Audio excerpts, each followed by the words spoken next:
I promised you all an update, so here it is. I arrived in Chicago yesterday afternoon.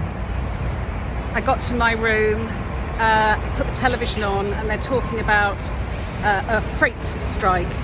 And then they mentioned that the Amtrak trains, which I knew, use the freight lines, and that they've been cancelling trains in anticipation. So, long story short, it looks very much like my trains are cancelled, going either way, so going east to west and west to east, which was the point of the trip. The trip was to see America on the train. Chicago is really busy at the moment and there aren't many hotel rooms.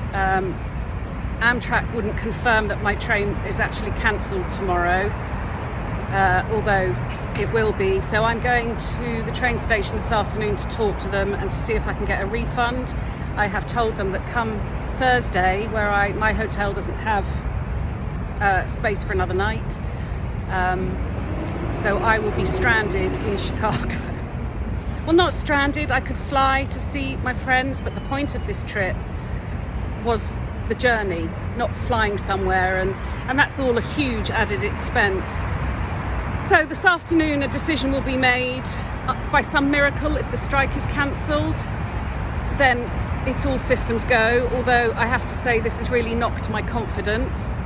I was awake at 2:30 this morning, worrying about everything, but the fact is I got on the plane, I got here. These were Ron's kind words. He said I mustn't beat myself up over wobbling and feeling like I failed, because I haven't failed. I've got on that plane, even though when I was on the bus going to Oxford, going to Heathrow, I nearly stayed on the bus to come home.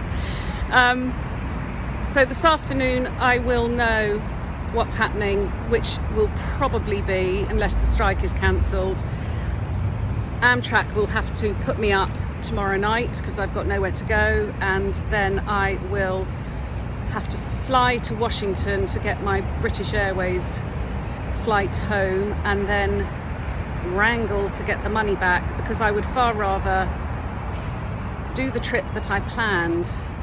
There's no half measures, and I'm on my own. So this is a real test. I had a fantastic dinner last night with some friends who I met through the supper club. It was amazing, and it was a guy that runs another supper club in Chicago that recommended the restaurant. And I'm meeting up with Jared and Eileen now, and we're going to go on a cruise boat just up the river to look at all the architectural bits of Chicago. I'm not going to show you my eyes because my eyes are puffy and a bit leaky. That's my update. I'm still smiling.